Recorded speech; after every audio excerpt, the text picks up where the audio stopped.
What is going on, ladies and gentlemen? It's your favorite mask collector's favorite mask collector, AJ Good, here at the House of Masks, where we unbox and review cool stuff almost every single day, and welcome back to Two Mask Tuesdays.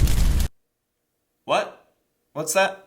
You don't know what Two Mask Tuesdays is? Oh, come on. Remember that series that I've tried to get off the ground like 6 or 7 times now over the last 5 years, where I unbox 2 random masks that don't really have anything to do with anything else, but I also keep forgetting that it's a series because I just can't seem to find 2 random masks that don't have anything to do with anything in a week's time, and then I just let the series fade into obscurity, and then I remember it and bring it back every once in a while. Yeah, that series, that's the one. Well, it's back, and it's back for 3 reasons. 1, because it's my channel and I can do whatever I want here. I mean, just watch this. 2, because it is the Halloween season, and I feel like the masks in these boxes over here are extremely Halloween-y. And C, because if I do this unboxing and it goes well, then maybe that will kind of hold me accountable to try to get this series off the ground again and make it a more regular thing. Hey, I doubt it! So, what do you say we hop into this week's episode of Two Mask Tuesdays? Now, we do have 2 masks here, which means that we have 2 boxes, which is what I would call a double box. Now, as I mentioned earlier in the video, these Two Mask Tuesday masks typically don't have anything to do with anything, and what I mean by that is they are not really associated with any other IPs. These masks aren't Slipknot oddballs or Michael Myers masks or have anything to do with just about anything else that we collect in the collection. Usually the masks in these TMT videos are just their own standalone pieces that are cool for the sake of being cool, and usually they don't even have anything to do with each other. So each of these masks should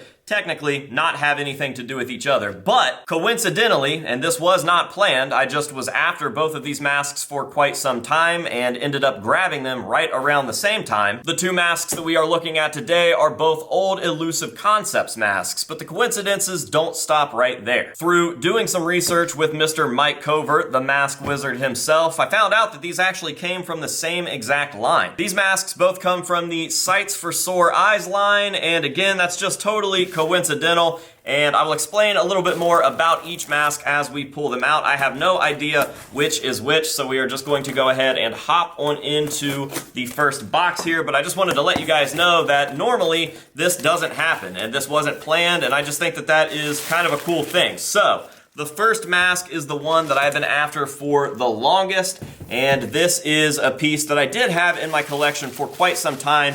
It eventually rotted away, and once I got out here to the church and I opened it in the box that it was rotting in, and I discovered that it was rotting pretty heavily, I stuck it outside on a grass hill, and I've just been letting it do its thing out there, and it's actually made for some of my favorite photos from the past year or so. Just watching that thing rot and kind of turn back into the earth is really, really cool, and the mask itself makes for a pretty striking visual. But outside of the fact that that's been a fun little project that I've had going on the side, I just love this mask. I don't know where my original came from or when I even got it, but I have been after one since that one started to go, and I finally found one. I do believe that I found this thanks to Mike Covert, imagine that, and this thing is in beautiful shape. I'm gonna give you guys the first look at it, kind of try to stuff it there with my hand so you guys can see what's going on, but when I say that this thing is perfect, I mean it. Absolutely no rot. We still have the tag on the mask and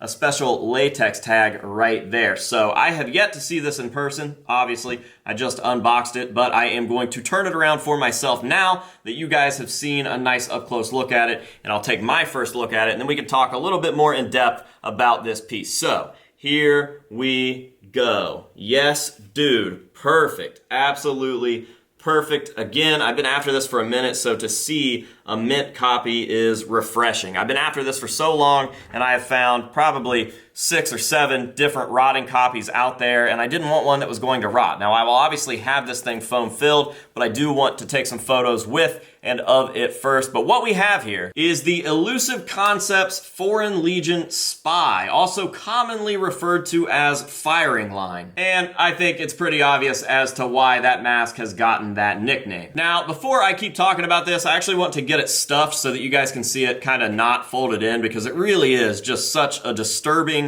unsettling, weird mask, but I want you guys to see it in the right light. So give me just a second and I'll tell you guys a little more about it. One eternity later. All right, there we go. We've got it stuffed and shaped the correct way, and man, I mean, is this not just such a weird mask? Aside from the fact that it is a gore mask, and you've got all of these extremely grody bullet holes and exit wounds coming in and out of the face. Whoa. But the fact that he has a smile on and he's blindfolded is just so weird to me. It just makes me super uncomfortable. I think that this is a wonderful piece and a really good reflection of the late 90s and maybe a little bit of the early 2000s of Halloween masks. I can remember walking into stores as a kid and seeing stuff like this up on the shelf, and it was just unapologetically gross and gory and sinister and creepy, and I think that this is like a perfect summary for the masks around that time period. I just absolutely love this thing. Everything from the blindfold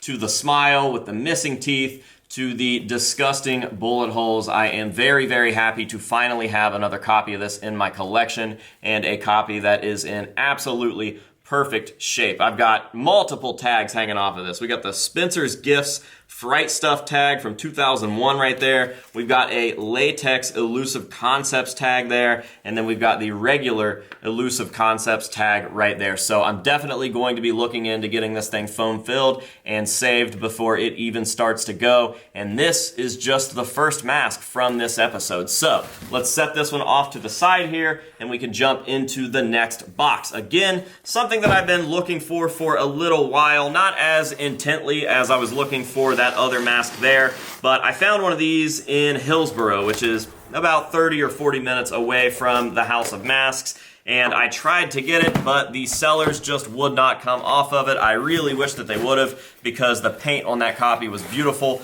Eventually stumbled across this one, made the guy an offer, and he was willing to ship it. So we have yet another Elusive Concepts mask, and I feel like because of the way that that was shipped, I'm going to have to probably stuff this one a little better than what it was anyways. But there you go, the first good look at this thing, and isn't this just disgusting? I love these old gore masks. So, what we have here is the Elusive Concepts Hammerhead mask, and I always thought that Hammerhead was a nickname for this piece until I started talking to Covert, and we were looking for old catalog pics of this, but it turns out that is the actual name. And isn't it gross? Just stuff hanging out of the nose. We got stuff running into the mouth. We got all sorts of blood, different shades of paint there. It is pretty freaking cool in my opinion. And wouldn't you know it, it's from that same exact Sights for Sore Eyes line from Elusive Concepts. I had no idea when I was looking for either of these that that would be the case,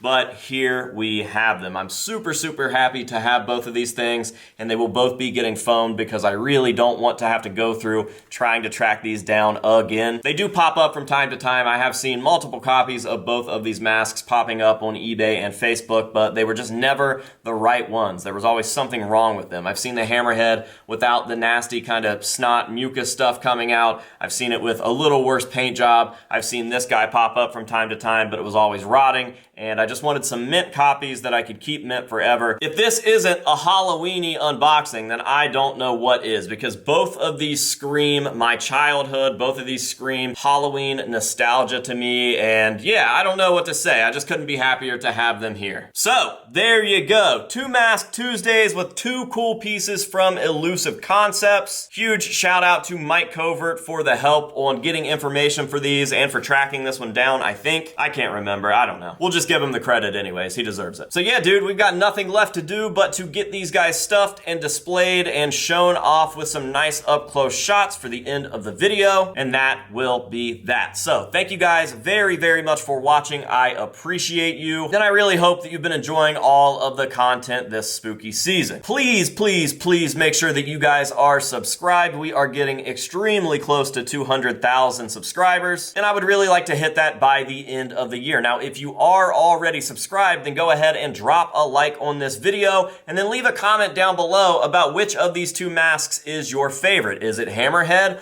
or is it the Foreign Legion Spy, aka Firing Line? If I had to pick between the two, I'm probably going to go ahead and pick Foreign Legion Spy because I have a little more ties with it, but this is such a cool gore concept for back in the day, so it's really, really tough for me to choose, but I think because of nostalgia's sake and the sentimentality behind this mask, I'm gonna go ahead and go with this. So let me know down below which of the two you prefer, and I'll meet you guys down there for a general discussion. So until next time, this has been AJ Good here at the House of Masks telling you to say no to drugs and alcohol, and yes to 90s Halloween, and we will see you guys in the next one.